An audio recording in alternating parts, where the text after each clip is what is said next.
அகிலமெங்கும் உள்ள தமிழ் நேயர்கள் அனைவருக்கும் பரம்பரை ஜோதிடர் உங்கள் மனோ பாலாஜியின் அன்பான வணக்கம். விருச்சிக ராசி நேயர்களுக்கு குருமங்கள யோகம்.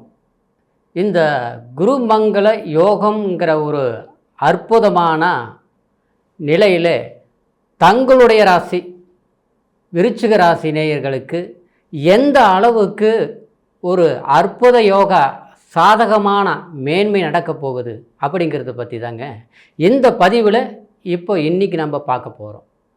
முதலாக பார்க்குறவங்களா இருந்தீங்கன்னா சப்ஸ்கிரைப் பண்ணி பெல் பட்டன் அழுத்தி ஆல் ஆப்ஷன் கொடுங்க. இது வரைக்கும் தொடர்ந்து இணைந்து ஆதரவு கொடுத்துட்ருக்கிற அனைவருக்கும் மனமார்ந்த நன்றி. விருச்சிக ராசி நேயர்கள் அப்படின்னா அதாவது செவ்வாய் பகவானுடைய ஆதிக்கத்தில் பிறந்தவங்க. எப்போவுமே உங்களுடைய கொள்கை சிந்தனை இது எல்லாமே நேர்மையான வழியில் இருக்கும். மற்றவங்களை தொந்தரவும் படுத்தாமல் முடிந்த வரைக்கும் மற்றவங்களுக்கு உதவி செய்யக்கூடிய ஒரு மனப்பான்மையோட தன்னுடைய ஒரு மனசை ஒரு கட்டுக்கோப்பில் வச்சிருக்கக்கூடிய ராசி தான் விருச்சிக ராசி நேயர்கள். ஆனால் உங்களுடைய ராசிநாதனாகிய செவ்வாய் பகவான் உங்களுடைய ராசிக்கு 2ஆம் இடமாகிய தனஸ்தானாதிபதியாகிய குரு பகவானும் இந்த 2 மாபெரும் ஒரு நல்ல பலன்களை கொடுக்கக்கூடிய இந்த குரு பகவானும் செவ்வாய் பகவானுடைய இணைவு உங்களுடைய ராசிக்கு கேந்திராதிபதி ஸ்தானத்தில் 7ஆம் இடத்தில் சேர்க்கை தான் இந்த குருமங்கள யோகம் அப்படிங்கிற ஒரு அற்புதமான பொன்னான காலமாக நிகழப்போகுதுங்க.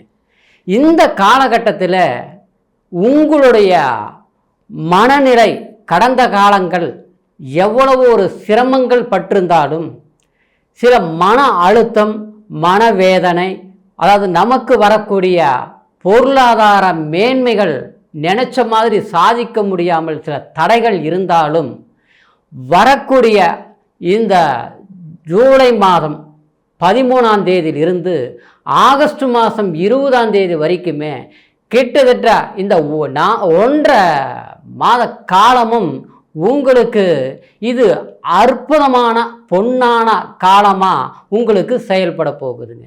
இந்த குருமங்கள யோகத்தினால தனக்கு என்ன நடக்கும் அப்படின்னு அப்படின்னு பார்த்துட்டோம்னாங்க, உண்மையிலேயே குருங்கிறது அதாவது தனக்காரகன். ஆனால் உங்களுக்கு தான் அது ரொம்ப பெருமை. ஏன்னா விருச்சிக ராசிக்கு 2ஆம் இடம் குடும்பஸ்தான தனஸ்தானாதிபதி ஒரு காரகத்தன்மையில் இருக்கக்கூடிய குரு பகவானும் அதே மாதிரி உங்களுடைய ஜென்மாதிபதி உங்களுடைய ராசிநாதன் அப்படின்னா அதாவது செவ்வாய் பகவான்னா ஒரு தைரியம் ஒரு வீரியம், ஒருத்தருக்கு ஒரு இடம் வாங்கிறது ஒரு வீடு கட்டுறது எல்லா ஒரு சுக பலன்களையும் கொடுக்கக்கூடியது அதாவது இந்த செவ்வாய் பகவான் தாங்க. இந்த ஸ்தானாதிபதி 7ஆம் இடமாகிய உங்களுக்கு அதாவது கலஸ்திரஸ்தானம்னு சொல்லுவோம். அந்த 7ஆம் இடம் அதாவது நண்பர்கள் வட்டாரம் சேர்க்கைன்னு சொல்லுவோம். அதே சமயத்தில் அதாவது வெளியூர் பிரயாணங்கள் அதாவது ஒரு மேன்மை அந்நிய தேசத்தில் இருந்து நம்ம தொழில் செய்யக்கூடிய ஒரு மேன்மையான யோகத்தை கொடுக்கக்கூடிய ஸ்தானமும் 7ஆம் இடம் தாங்க. அப்போது அதாவது அந்த இடத்துல இருக்கும்போது இந்த 2 கிரகங்களுடைய அமைப்பில் குரு பகவான் கரெக்டாக 5ஆம் பார்வையாக உங்களுடைய 11ஆம் வீட்டை லாபஸ்தானத்தையும் பார்க்குதுங்க. அடுத்தது பார்த்தோம்னா உங்களுடைய ராசியை பார்க்குதுங்க. உங்களுடைய ராசியை பார்க்கும்போது அதாவது பழமொழியே சொல்லுவாங்க, குரு பார்த்தால் கோடி புண்ணியம். அதாவது குருவருள் திருவருள். அந்த மாதிரி அந்த 7ஆம் இடத்திலிருந்து 7ஆம் பார்வையாக தன்னுடைய ஜென்மத்தை பார்க்கறதுனால உங்களுக்கு கடந்த காலத்தில் எவ்வளவு ஒரு பாதிப்புகள் எவ்வளவு ஒரு இழப்புகள். ஏன்னா விருச்சிக ராசி நேயர்கள் பொறுத்த வரைக்கும் உண்மையிலேயே சிறு வயதிலிருந்து எல்லா கஷ்டமும் நீங்கள் பட்டிருப்பீங்க. 1-2 கிடையாதுங்க. உறவு முறையில் பார்த்தோம்னா அன்புக்கு கட்டுப்பட்டு நடந்திருப்பீங்க, அங்கே அவமானப்பட்டிருப்பீங்க. சொந்த பந்தம் எல்லாம் வேணும்னு தேடி போயிருப்பீங்க. ஆனால் எந்த அளவுக்கு நீங்கள் தேடி போனாலும் விரும்பி போனாலும் கடைசி கட்டத்தில் நம்ம விலகி வரக்கூடிய சூழ்நிலையை உருவாக்கி வச்சுருப்பாங்க.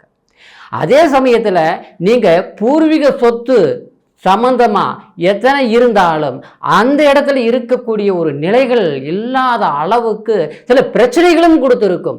அதாவது நீங்கள் இடம் மாற்றம் பண்ண வேண்டிய சந்தர்ப்பங்கள் எல்லாமே கடந்த காலத்தில் ஏற்பட்டிருக்கும். இடம் மாறி இருந்தாலும் அதாவது அந்த இடத்துலையும் இருக்கக்கூடிய இடத்துலையும் ஒரு மன அமைதி இல்லாமல் மன குழப்பத்தோட வேலையில் பார்த்தா அதாவது எந்த அளவுக்கு நம்ம வேலை செஞ்சுட்டு இருந்தாலும் அந்த இடத்துல சில மன நிம்மதி இல்லை. ஏதோ ஒரு மற்றவர்கள் செய்யக்கூடிய ஒரு தவறுகளோ சூழ்ச்சியோ வஞ்சகத்தினாலேயோ நாம் பாதிக்கப்படக்கூடிய ஒரு சூழ்நிலைகள் எல்லாமே கடந்த காலத்தில் உருவாச்சு. காரணம் உங்களுக்கு 4ஆம் இடத்துல சனி பகவான் உட்கார்ந்து இருக்குது. 4ஆம் இடங்கிறது என்ன? தாயார் ஸ்தானம், சுகஸ்தானம். அந்த இடத்துல சனி போய் உட்காந்து இந்த 1 வருட காலமாக ஆட்டி படைச்சிருச்சு.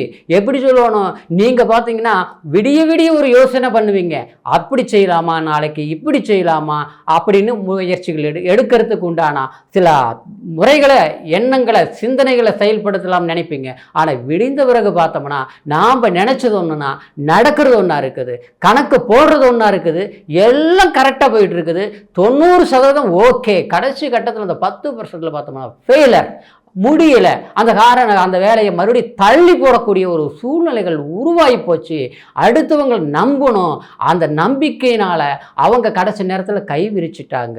இன்னைக்கு பார்த்தோம்னா நமக்கு எந்த வேலை செய்யலாம்னு நினச்சாலும் விருச்சிக ராசி நேயர்களுக்கு பொறுத்த வரைக்கும் எது செய்தாலும் குழப்பமாக இருக்குது. செய்யலாமா வேண்டாமா, செஞ்சால் கரெக்டாக இருக்குமா தப்பாக இருக்குமா, இன்னைக்கு செய்யலாமா நாளைக்கு செய்யலாமாங்கிற அளவுக்கு மன குழப்பங்கள் ஆயிடுச்சு. காரணம் என்னன்னா கடந்த காலத்தில் தொட்டது போகிற பிரச்சனை. ஒரு விதத்தில் பார்த்தா பண நெருக்கடி, இன்னொரு விதத்தில் பார்த்தோம்னா வேலையில் சில பிரச்சனைகள். அதே நேரத்தில் ஒரு அரசாங்க துறையிலேயே வேலையில் இருக்கக்கூடியவங்களுக்கு கூட நீங்கள் நேர்மையான வழியில் இருப்பீங்க, அருமையான வழியில், அதாவது பரவாயில்லன்னு உங்களுக்கு வெளிவட்டாரத்தில் பேரும் புகழ் இருக்குது. ஆனால் நீங்கள் வேலை செய்கிற இடத்துல பார்த்தோம்னா உங்களுக்கு நீங்கள் கரெக்டாகவே செஞ்சாலும் அப்போவுமே வேலையின் பழுச்சுமை உங்களுக்கு உருவாக்குவாங்க. சில நெருக்கடிகள் கொடுப்பாங்க. அந்த நெருக்கடினால நம்ம ஃப்ரீயா வேலை செய்ய முடியல. இல்லை ஒரு இடம் மாதிரி இருக்கலாமா அப்படின்னா ஒரு டிரான்ஸ்ஃபர் எதிர்பார்க்கலாமா, பண்ண முடியல. இந்த மாதிரி ஒரு மன அழுத்தங்கள், அடுத்தவங்களுக்கு கிடைக்கக்கூடிய சில சகாயங்கள், சில சப்போர்ட்டுகள் விருச்சிக ராசி நேயர்களுக்கு, அதுவும் குறிப்பாக இந்த 1 வருட காலமாக கிடைக்காமல் போனதுக்கு, அதாவது 4ஆம் இடத்துல அந்த சனி பகவான் இந்த நிலையில் இருக்கும்போது இந்த குருமங்கள யோகத்தினால கண்டிப்பாக வேலை செய்யக்கூடிய இடத்துல உங்களுக்கு நிச்சயமா ஒரு மாற்றங்கள் கிடைக்கும். அந்த மாற்றம் உங்களுக்கு ஒரு நிம்மதியை கொடுக்கக்கூடிய அளவுக்கு இருக்கும். ஏன்னா இந்த காலகட்டத்தில் அந்த சனி பகவானும் வக்ர நிலை அடைஞ்சிருச்சு. அப்போ அந்த சுகஸ்தானத்தில் எண்ணங்கள் சரியா இருக்கும். குறிப்பாக சொல்ல போனோம்னா இதுக்கு முன்னால குருவும் 6ஆம் இடத்துல அஸ்தமமாக இருந்தது. ஒரு விதத்தில் பார்த்தோம்னா குடும்ப வாழ்க்கையில் கூட சில குழப்பங்கள் ஏற்பட்டிருக்கும். அப்படின்னா அதாவது ஒரு மன நிம்மதியாக போயிட்டு இருந்த ஒரு ஒரு ஒற்றுமை, அதாவது என்னென்ன குடும்பத்தில் ஒரு சந்தோஷம் குறைஞ்ச அளவுக்கு 3வது மனுஷனால கணவன் மனைவிக்குள்ள கூட அதாவது ஒரு நிம்மதி இல்லாத அளவுக்கு ஆகியிருக்கும். ஒருத்தருக்கு ஒருத்தர் புரிஞ்சு அற்புதமாக வாழ்ந்துட்டு இருப்பீங்க, விட்டு கொடுக்காமல் வாழ்ந்துருந்துருப்பீங்க. அதாவது நம்மளை பார்த்து மற்றவங்க புறாம்படுற அளவுக்கு வாழ்ந்துருப்பீங்க.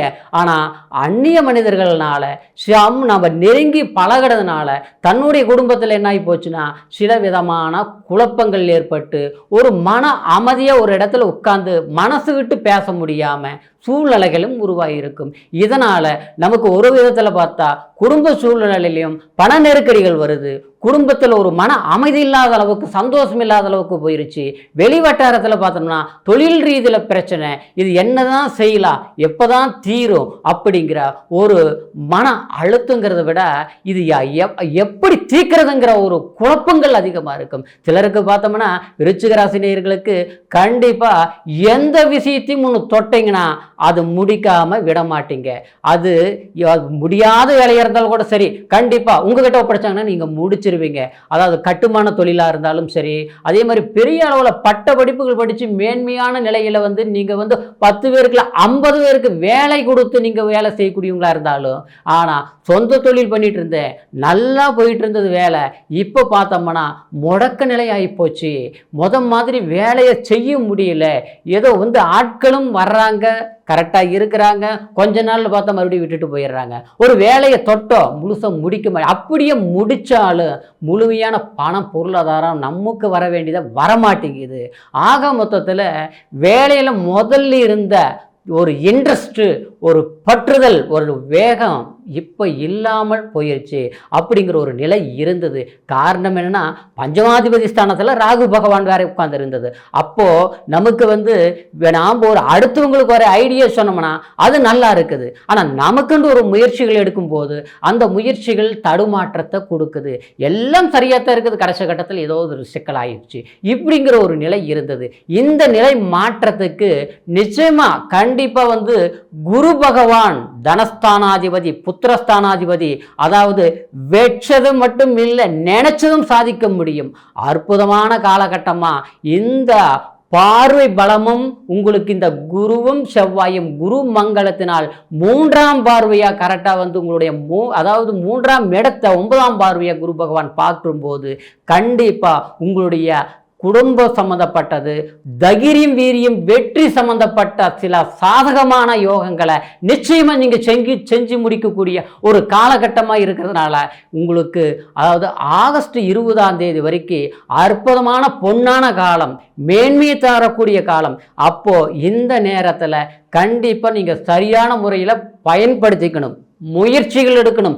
நம்மளால முடியும் நினைச்சு கடந்த காலத்தில் எல்லாம் முடிஞ்சது, சில கடன் பிரச்சனை கூட இருக்குது, எல்லாமே நம்மளால சாதிக்க முடியுங்கிற ஒரு தைரியத்தோட நீங்க முயற்சிகள் பண்ணுங்க. கண்டிப்பா உங்களால சாதிக்க முடியும், வெற்றி அடைய முடியும். கண்டிப்பா பரவாயில்ல, நம்ம நினச்ச மாதிரி ஒரு நிம்மதி கிடைச்சது, ஒரு அற்புதமான எதிர்காலத்துக்கு தேவையான சில வாய்ப்புகள் நமக்கு அமைஞ்சிருச்சுங்கிற ஒரு மனநிறைவு நிச்சயம் ஏற்படுங்க. அதனால் முயற்சி பண்ணுங்க, கண்டிப்பாக உங்களுக்கு சாதகமான காலம்தான் இது குருமங்கள யோகங்கிறது. அதே சமயம் இப்போ நான் சொன்னது எல்லாமே கோச்சார பலன். இந்த கோச்சார பலன் அப்படிங்கிறது உங்களுடைய ராசியை வச்சு சொன்னேன். உங்களுடைய பிறப்பு ஜனன ஜாதகத்தை ஒரு முறை பாருங்கள். ஏன்னா ஜனன ஜாதகத்தில் உங்களுடைய லக்னம் என்ன, அதே சமயத்தில் என்ன திசா புத்தி நடக்குது, ஒவ்வொரு கிரக அமைப்புகளுடைய பலம் எந்த அளவுக்கு இருக்குது அப்படிங்கிறத தெரிஞ்சுக்கிட்டு, அதாவது அதுக்கு உண்டான சில முயற்சிகள் காலத்துக்கு தகுந்த மாதிரி சில முயற்சிகள் எடுக்கும்போது கண்டிப்பாக வளர்ச்சி இருக்கும். இந்த குருமங்கள யோகம் உங்களுக்கு பொன்னான காலமாக அமையணுங்கிற ஒரு வாழ்த்துக்களோட மீண்டும் அடுத்த பதிவில் உங்களை சந்திக்கிற வரைக்கும் நன்றி, வணக்கம்.